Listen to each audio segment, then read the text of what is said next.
എല്ലാവർക്കും പുതിയൊരു വീഡിയോയിലേക്ക് സ്വാഗതം. മുട്ട കൊണ്ട് വളരെ എളുപ്പത്തിൽ ഉണ്ടാക്കാൻ പറ്റിയ നല്ലൊരു സ്നാക്ക് റെസിപ്പിയുമായിട്ടാണ് ഇന്ന് ഞാൻ വന്നത്. ടേസ്റ്റ് ആണെങ്കിൽ അടിപൊളിയാണ്. അപ്പോൾ നമുക്ക് വേഗം തന്നെ നോക്കാം എങ്ങനെയാണ് ഇത് ഉണ്ടാക്കുന്നതെന്ന്. അതിനു മുമ്പായിട്ട് ആരെങ്കിലും സബ്സ്ക്രൈബ് ചെയ്യാതെ വീഡിയോ കാണുന്നുണ്ടെങ്കിൽ അതുപോലെ എൻ്റെ വീഡിയോ ഇഷ്ടപ്പെടുകയാണെങ്കിൽ മറക്കാതെ ഒന്ന് സബ്സ്ക്രൈബ് ചെയ്ത് സപ്പോർട്ട് ചെയ്യണേ.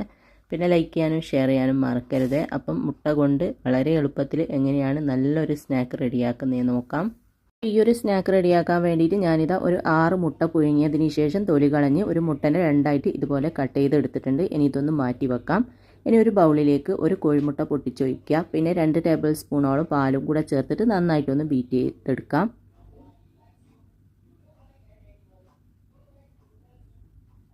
അപ്പോൾ ഇതാ മുട്ടയും പാലും കൂടെ ചേർത്തിട്ട് ഇതുപോലെ നന്നായിട്ടൊന്ന് ബീറ്റ് ചെയ്തെടുത്തിട്ടുണ്ട്. ഇനി ഇതിലേക്ക് 2 ടേബിൾ സ്പൂണോളം മൈദപ്പൊടിയും 1 ടീസ്പൂൺ കാശ്മീരി മുളക് പൊടിയും 1/4 ടീസ്പൂൺ കുരുമുളകിൻ്റെ പൊടി, 1/4 ടീസ്പൂൺ ചെറിയ ജീരകം പൊടിച്ചത്, 1/2 teaspoon oregano, 1 teaspoon chilli flakes, 1/2 teaspoon ഇഞ്ചി വെളുത്തുള്ളി പേസ്റ്റ്, ആവശ്യത്തിനുള്ള ഉപ്പും കൂടെ ചേർത്തിട്ട് നന്നായിട്ടൊന്ന് മിക്സ് ആക്കി എടുക്കുക. അങ്ങനെ ഇതാ ഇതുപോലെ നന്നായിട്ട് മിക്സ് ചെയ്തെടുത്തിട്ടുണ്ട്. ഇതാണ് മുട്ട മുക്കാനുള്ള ബാറ്റർ. അപ്പോൾ ഈ ഒരു രീതിയിൽ റെഡിയാക്കി എടുക്കുക. ഇനി ഞാനിതാ കുറച്ച് മൈദപ്പൊടി എടുത്തിട്ടുണ്ട്, അതുപോലെ തന്നെ കുറച്ച് ബ്രെഡ് ക്രംസും എടുത്തിട്ടുണ്ട്. ഇനി നമ്മൾ പുഴുങ്ങി കട്ട് ചെയ്ത് വെച്ച ആ ഒരു മുട്ടയിൽ നിന്ന് ഒരു പീസ് മുട്ട എടുത്തിട്ട് മൈദപ്പൊടിയിൽ നന്നായിട്ടൊന്ന് കോട്ട് ചെയ്തെടുക്കുക. അതിനുശേഷം നമ്മൾ റെഡിയാക്കി വെച്ച ആ ഒരു ബാറ്റർ ഉണ്ടല്ലോ അതിൽ നന്നായിട്ടൊന്ന് മുക്കിയെടുക്കുക. ഇതുപോലെ സ്പൂൺ കൊണ്ട് ചെയ്താൽ മതി. കൈ ഉപയോഗിച്ചാണ് ചെയ്യുന്നതെങ്കിൽ ആ ഒരു കൈ ബ്രെഡ് ക്രംസിലേക്ക് യൂസ് ചെയ്യാതിരിക്കുക. അങ്ങനെയാകുമ്പോൾ പെട്ടെന്ന് അങ്ങ് ബ്രെഡ് ക്രംസ് കട്ട കെട്ടിയതുപോലെ ആയിപ്പോവും. അതുകൊണ്ട് സ്പൂൺ കൊണ്ട് ഇതുപോലെ ഒന്ന് റെഡിയാക്കി എടുത്തതിന് ശേഷം ബ്രെഡ് ക്രംസിലേക്ക് ഇട്ട് കൊടുക്കുക. എന്നിട്ട് നന്നായിട്ടൊന്ന് കവർ ചെയ്തെടുക്കുക. കൈ ഉപയോഗിച്ചാണ് ചെയ്യുന്നതെങ്കിൽ ആ ഒരു കൈ ഉപയോഗിക്കാണ്ട് മറ്റേ കൈ കൊണ്ട് ചെയ്തെടുത്താൽ മതി. അപ്പോൾ ഇതാ ഒരെണ്ണം ഇതുപോലെ റെഡിയാക്കി എടുത്തിട്ടുണ്ട്. ഇനി ബാക്കിയുള്ളതും നമുക്ക് സെയിം രീതിയിൽ തന്നെ റെഡിയാക്കി എടുക്കാം. ആദ്യം മുട്ട ഒന്ന് മൈദയിൽ കോട്ട് ചെയ്തെടുക്കുക. അതിനുശേഷം ആ ഒരു ബാറ്ററിലിട്ടിട്ട് നന്നായിട്ടൊന്ന് മുക്കിയെടുത്തതിന് ശേഷം ബ്രെഡ് ക്രംസിലിട്ടിട്ട് നന്നായിട്ടൊന്ന് കവർ ചെയ്തെടുക്കുക. അങ്ങനെ എല്ലാ മുട്ടയും ഈ ഒരു രീതിയിൽ തന്നെ ചെയ്തെടുക്കുക. അപ്പോൾ മുട്ടയെല്ലാം ഇതുപോലെ ചെയ്തെടുത്തിട്ടുണ്ട്. ഇനി നമുക്കിത് ഫ്രൈ ചെയ്തെടുക്കുകയാണ് വേണ്ടത്.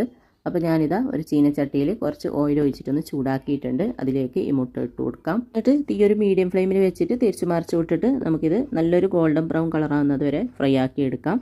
പെട്ടെന്ന് റെഡിയായി കിട്ടും. ബ്രെഡ് ക്രംസ് ആയതുകൊണ്ട് തന്നെ പെട്ടെന്ന് റെഡിയാവും. അതുപോലെ തീ കൂട്ടി വെച്ച് ചെയ്യരുത്, പെട്ടെന്ന് കരിഞ്ഞു പോകും. അതുകൊണ്ട് തീ ഒരു മീഡിയം ഫ്ലെയിമിൽ വെച്ചിട്ട് 1-2 മിനിറ്റ് ആകുമ്പോൾ ഒന്ന് മറിച്ചിട്ട് കൊടുക്കുക. അങ്ങനെ തിരിച്ച് മറിച്ച് വിട്ടിട്ട് ഒരു ഗോൾഡൻ ബ്രൗൺ കളറാകുമ്പോൾ എടുത്ത് മാറ്റിയാൽ മതി.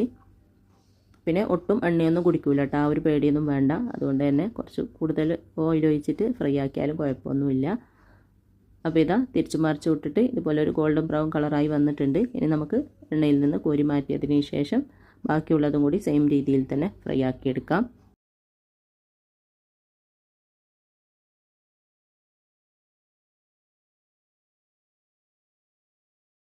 അങ്ങനെ മുട്ടയെല്ലാം ഫ്രൈ ആക്കിയതിന് ശേഷം ചൂടോടെ തന്നെ ഞാനിതാ ഇതുപോലെ സർവിങ് പ്ലേറ്റിലേക്ക് മാറ്റിയിട്ടുണ്ട്. ഇനി നമുക്ക് കെച്ചപ്പും മയോണീസെല്ലാം ഇതിൻ്റെ മുകളിലാക്കിയിട്ട് കൂട്ടി കഴിക്കാം. അടിപൊളി ടേസ്റ്റാണ് കെച്ചപ്പും മയോണീസെല്ലാം കൂട്ടി കഴിക്കുമ്പോൾ. എളുപ്പത്തിൽ ഉണ്ടാക്കിയെടുക്കാൻ പറ്റിയ നല്ലൊരു സ്നാക്ക് കൂടിയാണ്. കുറഞ്ഞ ചേരുവയേ ഉള്ളൂ. അതുകൊണ്ട് തന്നെ പെട്ടെന്ന് റെഡിയാക്കുകയും ചെയ്യാം. അപ്പോൾ എല്ലാവരും ഈ ഒരു സ്നാക്ക് ഉണ്ടാക്കി നോക്കുക. എന്നിട്ട് ഇഷ്ടമായ അഭിപ്രായം പറയാൻ, ലൈക്ക് ചെയ്യാനും ഷെയർ ചെയ്യാനൊന്നും മറക്കരുത്. അപ്പോൾ ഇൻഷാ അല്ലാഹ് അടുത്ത പുതിയ നല്ല റെസിപ്പിയുമായിട്ട് നമുക്ക് വീണ്ടും കാണാം.